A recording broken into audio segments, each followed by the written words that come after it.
তাহলে এটা একটা হলো। আরেকটা দেখো যে যে কয়টা আর কি রেশম রেশম পোকা আছে না, রেশম পোকা, ওই রেশম পোকা হলো 46। রেশম পোকা দেখো কোথায় আছে, রেশম পোকা হলো 46। তো এখানে একটা বিষয় মনে রাখবা, রেশম পোকার রেশম রেশম হলো 46। তো অনেকের নাম রেশমা হয় কিনা, অনেকের নাম রেশমা হয় না? তো রেশমা তো একটা মানুষ, তাই না? তো মানুষের কি 46 না? এইটা মানুষের কত 46 না? আচ্ছা, মানুষের যেহেতু 46, তাহলে মানুষের নামের সাথে মিল রেখে রেশম, তাহলে 46। এভাবে মনে রাখা যাচ্ছে তো নাকি? আচ্ছা, তাহলে কিছুটা এরকম টেকনিক্যালি মনে রাখলে দেখবা যে তোমরা অনেকগুলাই মনে রাখতে পারবা আর কি। আচ্ছা, তারপরে আরেকটা আমরা মনে রাখতে পারি, মটর পাট, এটা বানাইছিলাম। ও মটর কি, মটর কই, মটর খুঁজে বের করো তো। আমি লিখে রাখছি যে মটর কই, মটর নাই নাকি এখানে? মটর নাই? ও আচ্ছা, পাট আছে। আচ্ছা, তারপরে পাট আছে, জব আছে। আচ্ছা, ইয়েতে যেটা আর কি পাট আর কি, পাট হচ্ছে মাস্তানি পাট শেষ হয়ে গেছে, মাস্তানি পাট শেষ হয়ে যাবে, মাস্তানি পাট শেষ হয়ে যাবে। না, এটা দিয়ে কি বানাইছিলাম যে মনেই পড়ছে না এখন, থাকবা এটা। হ্যাঁ, আচ্ছা, আমি কয়েকটা তো করলাম, তোমরা বাকিগুলো একটু করে নিও। হ্যাঁ, অনেক বেশি আবার টেকনিক আবার শেষে ঝামেলা আর কি। কিছু মুখস্থ সরাসরি করতেই হয়, উপায় নাই। মানে সব সাবজেক্টে দেখো কিছু কিছু জিনিস থেকে মুখস্থ করাই লাগে। তোমার ধরো ম্যাথে তোমার থিওরি মুখস্থ করতে হয়, সূত্রগুলো মুখস্থ করতে হয় না? তাহলে ফিজিক্সেও তোমার কিছু থিওরি মুখস্থ করতেই হবে। তাহলে কিছু কিছু জিনিস মুখস্থ করাই লাগে, এটা সব সাবজেক্টে, এটা উপায় নাই, করতেই হবে, তাই কি না? তো বায়োলজিরও বেশিরভাগ জিনিসই কিন্তু আসলে মুখস্থের না। তুমি সৃজনশীল লেখার সময় তুমি পুরা বানায় লিখতে পারবা, যদি তুমি আমার ক্লাস মনোযোগ দিয়ে শুনো। তাহলে তুমি সৃজনশীলের ক্ষেত্রে অন্তত তোমাকে ইয়া করতে হবে না, অর্থাৎ বাড়িতে মুখস্থ করতে হবে না, খালি ক্লাস মনোযোগ দিয়ে শুনবা, ব্রেনের মধ্যে নিয়ে নেবা, ওটাই তুমি বানায় লিখবা। আর সৃজনশীলে আমরা তো বোর্ডের খাতা দেখি, আমরা তো কখনো তোমার হচ্ছে লাইন বাই লাইন কখনো দেখি না। হ্যাঁ, আমরা দেখি উদ্দীপক অনুযায়ী ঠিক লিখছে কিনা, ঠিক আছে? তারপরে আমরা প্রথম 2 লাইন দেখি, শেষের 2 লাইন দেখি, মাঝে আর কি লিখছে ওটা দেখার সময় থাকে না। বুঝতে পারছো? এই জন্য দেখা যাচ্ছে যে তুমি মোটামুটি 1.5 পৃষ্ঠা লিখলেই ফুল মার্ক হয়ে যায়। হ্যাঁ, তো এই জন্য প্রথমের দিকে, তবে অবশ্যই খেয়াল রাখতে হবে তুমি আবার ইয়ে করবা না, মানে জ্ঞানমূলক কোশ্চেন কিন্তু এটা চোখে পড়ে যায়, ওটা বানাই লিখলে ওটা ধরা পড়ে যায়। মানে ক ক আর কি, ক গুলা, হ্যাঁ, ওটা তুমি যদি বানাই লেখো, ভুলভাল লেখো, ওটা ধরা পড়বে না? ধরা পড়ে যাবে। কারণ হচ্ছে যে ওটা তো তাহলেই চোখে পড়ে যায়। বর্ণনামূলক তো আমি গোটা পড়বো না, কিন্তু জ্ঞানমূলকটা অটোমেটিক চোখে পড়ে যাবে। এটা তুমি খাতা দেখলেও তোমারও তাহলেই তোমার চোখে পড়ে যাবে। কি যেমন এই যে খাতা একবার পেয়েছিলাম না, তোমাদের বলে থেকে না, একটা ছিল ত্রিমিলন কাকে বলে, এইটা কয়ের জন্য আসছিল পরীক্ষায়, ত্রিমিলন কাকে বলে, এটা কয়ের জন্য আসছিল। তো একজন বানায় লিখছে ক, তাও বানায় লিখছে ক, তাও সাহস করে বানায় লিখছে, ভাবছে যে হয়ে যাবে কোথায়, কিন্তু ধারে কাছেও যায়নি ও। হ্যাঁ, ধারে কাছে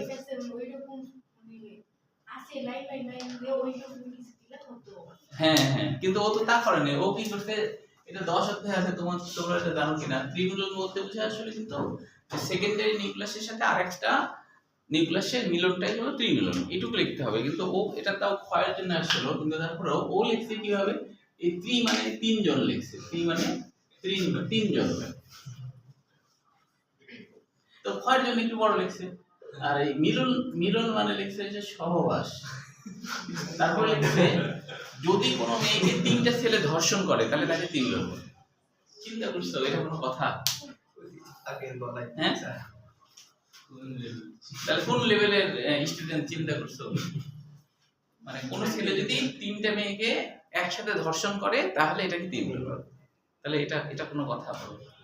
এরকমও ছেলেমেয়ে আছে আর কি। হ্যাঁ, যে পরীক্ষার খাতায়ও এমন এমন সব কথা লিখে রাখে যে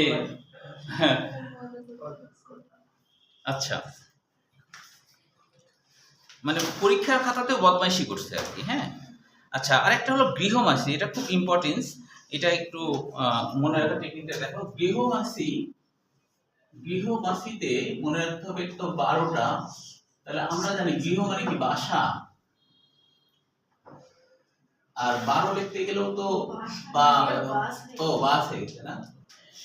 তাহলে গৃহ মানে বাসা, আর আর হচ্ছে 12 লিখতে গেলে কি বা ব্যবহার হচ্ছে, তার মানে 12 এভাবে মনে রাখা যাবে গৃহবাসী।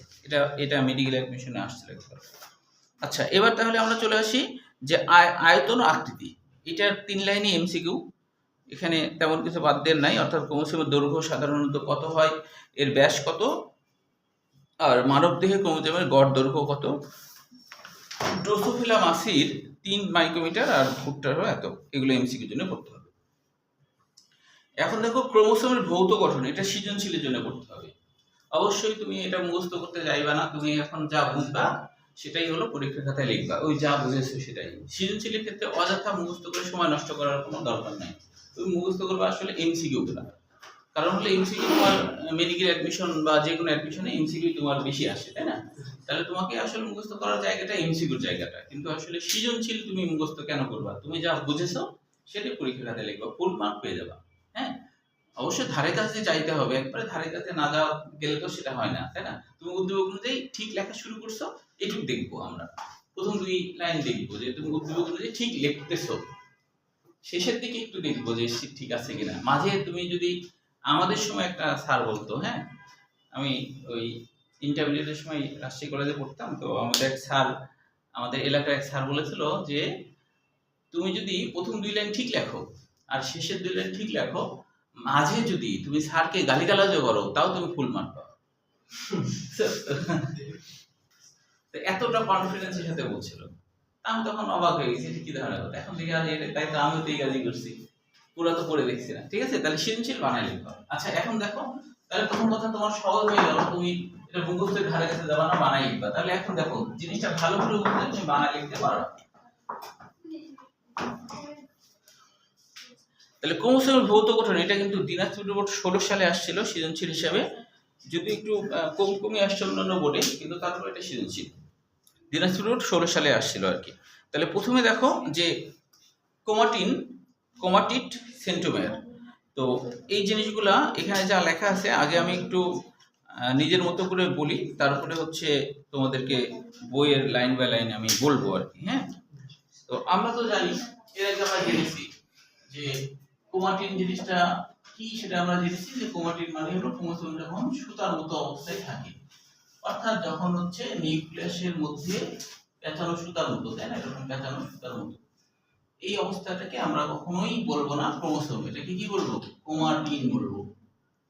তো এই ক্রোমাটিনই যখন কোষ বিভাজন ঘটে তখন আমরা দেখেছি যে এরকম একটা মাকুতন্তু হয়, তাই না? এরকম মাকুতন্তু হয়। মাকুতন্তু মানে যার 2 প্রান্ত সরু, মাঝের অংশ চওড়া, তাকে বলা হয় মাকুতন্তু, তাই না? যার 2 প্রান্ত সরু, মাঝের অংশ চওড়া, তাকে বলা হয় মাকুতন্তু। এটাকে আমরা ইংরেজিতে কি বলি? স্পিন্ডল যন্ত্র। বলো দেখি কার মনে আছে স্পিন্ডল যন্ত্র বলার কারণ কি?